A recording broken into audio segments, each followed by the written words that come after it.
নমস্কার বন্ধুরা, ভালোবাসা রান্নাঘরে সবাইকে স্বাগত জানাই। আজ আমি আলু কুমড়ো দিয়ে একটি খিচুড়ি বানাবো। রেসিপিটি ভালো লাগলে একটি লাইক, শেয়ার আর সাবস্ক্রাইব করে দেবার অনুরোধ রইল। এখানে আমি 1 কাপের মতন মুগের ডাল নিয়েছি, আর তার সাথে ওই মুগের ডালের সমান আমি গোবিন্দভোগ চাল নিয়েছি। আর চালটাকে আমি বেশ ভালো করে ধুয়ে জল ঝরিয়ে রেখে দিয়েছি। এরপর আমি মুগের ডাল ভেজে নেব। এর জন্য আমি ডালটা কড়াতে দিয়ে দিলাম, আর ডাল বেশ ভালো করে হালকা সোনালি করে ভেজে নেব।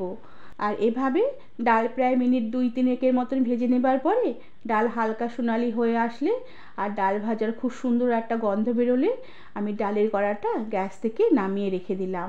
আর এরপর আমি ডাল একবার ধুয়ে নেব। এরপর আমি গ্যাসে আরেকটি পাত্র বসিয়ে দিলাম, আর তাতে পরিমাণ মতন জল দিয়ে দিলাম। এবার ধুয়ে রাখা মুগ ডাল আমি এই জলে দিয়ে দিলাম, আর ডালের উতল আসা অবধি আমি অপেক্ষা করব। আর উতল আসলে আমি গ্যাসের আঁচ কমিয়ে দেব, আর একটা ঢাকনা দিয়ে একটু ফাঁকা রেখে ডাল ঢাকা দিয়ে সেদ্ধ হতে দেব। আর এভাবে প্রায় মিনিট 10 মতন ডাল সেদ্ধ করে নেবার পরে ঢাকনাটাকে আমি সরিয়ে দিলাম। ডাল অর্ধেকের মতন সেদ্ধ হয়ে এসেছে। এবার আমি ধুয়ে রাখা গোবিন্দভোগ চাল এই ডালে মিশিয়ে দেব। চাল সেদ্ধ হতে বেশিক্ষণ সময় লাগবে না, আর মুগ ডালটা সেদ্ধ হতে সামান্য একটু সময় লাগবে। এর জন্য ডালটা আগে অর্ধেকটা সেদ্ধ করে নিলাম। চালটা দিয়ে দেওয়ার পরে তার সাথে আমি টুকরো করে রাখা কয়েক টুকরো আলু দিয়ে দিলাম, আর সাথে কয়েকটা চেরা কাঁচা লঙ্কা দিয়ে দিলাম। আর সব কিছু বেশ ভালো করে মিশিয়ে নিয়ে আবারও ঢাকা দিয়ে রেখে উতল আসা অবধি অপেক্ষা করলাম।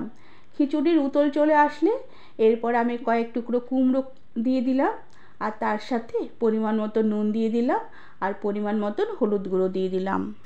এরপর সব কিছু বেশ ভালোভাবে মিশিয়ে নিলাম, আর গ্যাসের আঁচ মিডিয়ামে রেখে অর্ধেকটা আলগা করে ঢাকা দিয়ে রেখে আমি কিছুক্ষণ খিচুড়ি রান্না হতে দিলাম।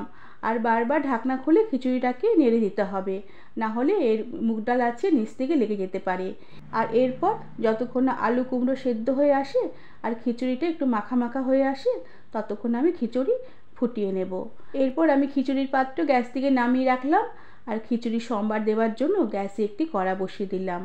আর কড়াতে পরিমাণ মতন তেল দিয়ে তেলটা বেশ ভালোভাবে গরম করে নিয়ে 2টো শুকনো লঙ্কা আর একটি তেজপাতা ছিঁড়ে ফোড়ন দিলাম। তেজপাতা শুকনো লঙ্কার কালার চেঞ্জ হয়ে আসলে আমি খানিকটা গোটা জিরে ফোড়ন দিলাম।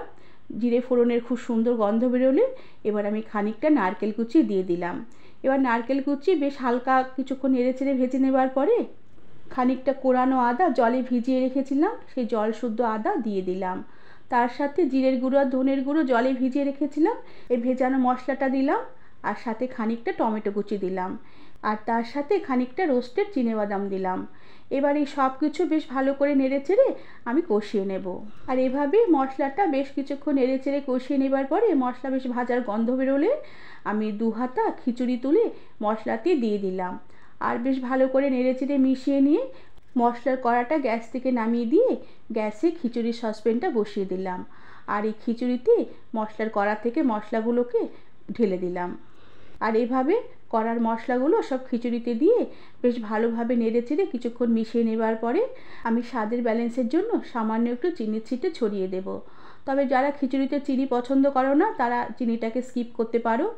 আর এরপরে সামান্য একটু ঘি ছড়িয়ে দেব, আর এই ঘি ছড়িয়ে দেওয়াতে এই খিচুড়ির স্বাদ বহুগুণ বেড়ে যাবে।